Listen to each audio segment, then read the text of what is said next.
yang selama ini bergerak di bidang kesehatan. Saya bukan dokter, saya bukan perawat, saya bukan bidan, saya juga bukan dukun anak. Tapi saya anggota Komisi 9 DPR RI dari fraksi PDI Perjuangan yang membidangi masalah kesehatan, ketenagakerjaan, dan kependudukan. Bahwa selama bertahun-tahun tentu saja ada perjuangan yang sangat penting tentang jaminan sosial. Pada tahun 50, tepatnya 15 Februari 1950, pendiri bangsa kita Soekarno berpidato di Parlemen RI ketika itu, dan beliau mengatakan, setelah ini kita harus membuat undang-undang tentang jaminan sosial, dan undang-undang itu baru ada di Republik ini adalah pada tahun 2004, di hari terakhir Ibu Megawati menjabat sebagai presiden, tepatnya 19 Oktober 2004 beliau menandatangani undang-undang tentang sistem jaminan sosial nasional dan mengatakan, saya tidak jadi lagi presiden, maka seluruh rakyat harus mendapatkan jaminan sosial dari lahir hingga lahir. Ditandatangani, dan semenjak itu seharusnya sudah berjalan 5 jaminan: jaminan kesehatan, kecelakaan kerja, pensiun, hari tua, dan kematian.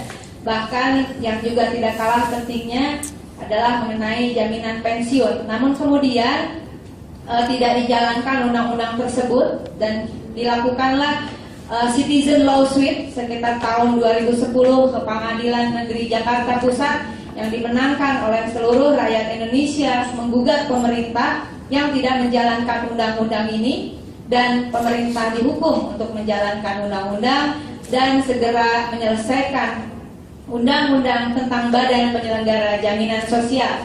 Undang-undang tentang Badan Penyelenggara Jaminan Sosial dibuat secara maraton 3 tahun, dan kemudian sebetulnya nanti kalau boleh ada film pendek yang mengingatkan kita semua betapa sulitnya untuk melahirkan undang-undang ini. Dan barangkali selama ini kita merasa, saya mampu kok, saya nggak perlu adanya jaminan kesehatan. Tapi pernahkah Bapak Ibu merasakan, udah slide saya enggak? Yang soal SJS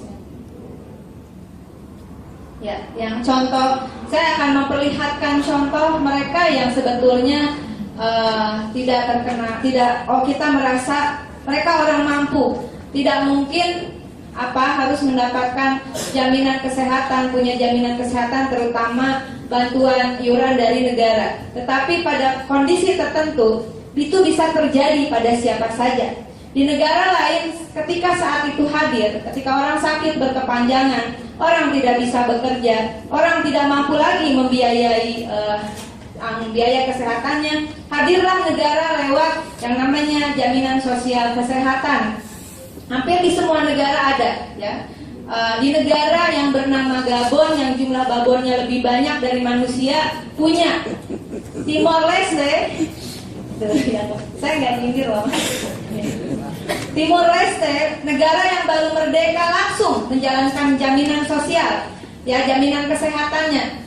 Dan kita sebetulnya di Aceh ada jaminan kesehatan Aceh, di mana seluruh rakyat kaya atau miskin, jaminan kesehatan dasarnya, saya ingatkan, jaminan kesehatan dasarnya ini wajib menjadi tanggungan negara. Mau dipakai mau enggak itu terserah rakyat. Kalau tidak terpakai, uangnya toh dikembalikan ke kas negara, tidak masalah. Tetapi yang sering terjadi adalah sebetulnya Bapak Ibu sekalian, ada beberapa contoh kasus. Ketika pertama masuk ke fasilitas kesehatan, kita sakit, kita mampu. Sebulan di opname, 2 bulan harus cuci darah, selama seumur hidup harus cuci darah. Pada saat itulah nama kita semua belakangnya jadi sama, Sadikin. Sakit sedikit jadi miskin. Nah, kita tidak terdata sebagai masyarakat miskin, tidak mampu. Lalu mau ngejar Jamkesmas, mau ngejar PBI, tidak bisa. Tetapi dengan adanya sistem ini, maka ketika seseorang sakit berkepanjangan lalu tidak mampu lagi, maka semestinya otomatis yang bersangkutan menjadi tanggungan negara.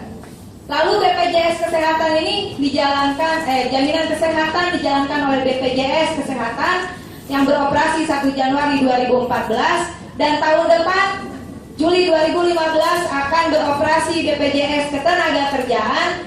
Hal yang paling fenomena adalah untuk pertama kalinya seluruh rakyat Indonesia, terutama pekerja di sektor apapun, pada tahun 2015 bulan Juli akan menerima jaminan pensiun bagi seluruh rakyat, bukan hanya PNS. Tepuk tangan dong. Namanya sudah PNS semua di sini. Ini PNS, ada yang bukan PNS? Banyak yang tidak ya Pak. Nah, yang kerja kan bukan hanya PNS, ya semua rakyat bekerja. Di negara lain semua orang bisa punya pensiun. Di negara kita bisa? Tentu saja bisa, asal sistemnya dijalankan. Kembali kepada BPJS Kesehatan yang beroperasi 1 Januari 2014. Pertanyaannya, apakah dengan berlakunya BPJS Kesehatan, maka pihak swasta yang bergerak dalam masalah pelayanan kesehatan lalu akan tidak diperhatikan? Tentu jawabannya itu tidak benar ya. Karena kalau kita mau jujur, nanti dari Dinas Kesehatan dan BPJS Kesehatan, saya ada data tapi yang berkaitan, yang bersangkutan lebih baik yang menjelaskan bahwa RSUD itu paling hanya berapa persen dari seluruh rumah sakit yang ada. Dan kemudian dengan kondisi yang juga tidak memadai. Lalu kemudian sistem rujukan belum berjalan dengan baik. Fasilitas kesehatan tingkat dasar belum cukup. Bukan hanya belum cukup, kondisinya memprihatinkan. Puskesmas kemudian kadang orang jadi malas ke puskesmas karena buka cuma sampai jam 12. Emangnya rakyat sakitnya sampai jam 12. Ya, lalu kemudian apa dong solusinya? Di dalam Undang-Undang BPJS sebetulnya sudah dikatakan landasan hukum kerjasama BPJS dengan Vaskes, klinik, praktek dokter, lalu kemudian atau rumah sakit adalah Undang-Undang 24 tahun 2011 tentang BPJS. Pasal 11 yang mengatakan BPJS berwenang kerjasama dengan fasilitas kesehatan, yaitu membuat kesepakatan dengan fasilitas kesehatan mengenai besar pembayaran fasilitas kesehatan yang mengacu pada standar tarif yang ditetapkan oleh pemerintah. Kedua, membuat atau menghentikan kontrak kerja dengan fasilitas kesehatan. Ketiga, melakukan kerjasama dengan pihak lain dalam rangka penyelenggaraan program jaminan sosial. Lalu keluarlah Perpres nomor 12 tahun 2013 tentang jaminan kesehatan. Pasal 36 ayat 1 mengatakan penyelenggara pelayanan kesehatan meliputi semua fasilitas kesehatan yang menjalin kerjasama dengan BPJS. Artinya bukan hanya fasilitas kesehatan milik pemerintah, namun juga bisa fasilitas kesehatan milik swasta atau perorangan. Kedua, fasilitas kesehatan pemerintah dan pemerintah daerah yang memenuhi persyaratan wajib bekerja sama dengan BPJS. Ayat 3, fasilitas kesehatan swasta yang memenuhi persyaratan dapat bekerja sama dengan BPJS. Ayat 4, BPJS Kesehatan dengan fasilitas membuat perjanjian tertulis sebagai landasan kerjasama. Jadi inilah dasar hukum sebetulnya. Kenapa kita pada hari ini berkumpul? Ya, kita bukan hanya mendorong karena ada persoalan bisnis kita yang terganggu, tetapi pada akhirnya karena kita mengetahui bahwa pelayanan kesehatan terhadap masyarakat itu tidak bisa pada saat ini mengandalkan hanya fasilitas kesehatan milik pemerintah, dan tentu saja tidak ada salahnya kalau bekerja sama dengan pihak swasta. Saya hanya mengingatkan bahwa tahun depan kita masuk masyarakat ekonomi ASEAN, di mana hal pertama yang diliberalisasikan adalah mengenai kesehatan, juga jaminan kesehatan. Dalam forum ini, saya mengajak Anda semua untuk berjuang. Ya, ini butuh perjuangan. Saya akan berjuang di komisi saya, tetapi saya berharap Anda juga mau berjuang, karena tanpa didukung oleh pihak di luar DPR, perjuangan ini tidak mungkin bisa tercapai. Saya tidak menginginkan lalu nanti kerjasama itu lebih banyak dengan klinik asing. Nanti aja. Ya. Saya tidak bisa yang menurut harus kita waspadai. Kami tidak anti asing, tetapi tentu saja alangkah kurang eloknya ketika fasilitas kesehatan milik rakyat sendiri yang seharusnya bisa dikembangkan lebih baik, lalu pada tahun depan karena salah satu yang menjadi bagian pertama dari liberalisasi adalah kesehatan dan jaminan kesehatan, juga tenaga kesehatannya, maka rakyat kita sendiri, baik itu tenaga kesehatan, baik itu fasilitas kesehatan, harus disingkirkan dengan menjamurnya praktek-praktek klinik-klinik yang dimiliki oleh modal asing.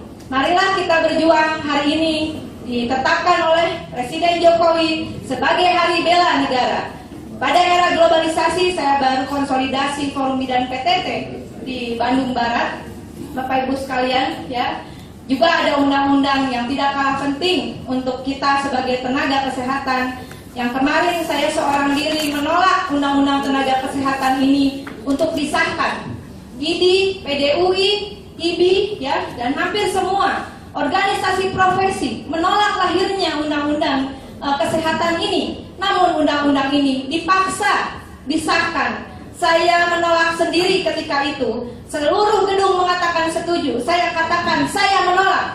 Setuju atau tidak? Kata pimpinan sidang, saya menolak. Saya mengatakan saya menolak, dan penolakan itu akan terus saya lanjutkan dengan melakukan judicial review atau revisi terhadap undang-undang kesehatan, karena saya menginginkan undang-undang kesehatan, dan saya harap ini menjadi bagian semangat dari Anda sebagai tenaga kesehatan, bahwa lahirnya undang-undang tenaga kesehatan semata-mata adalah bukan untuk sekedar memberi sanksi kepada tenaga kesehatan dan fasilitas kesehatan, tetapi undang-undang tenaga kesehatan sudah seharusnya memberikan kepastian perlindungan kepada tenaga kesehatan di seluruh Indonesia.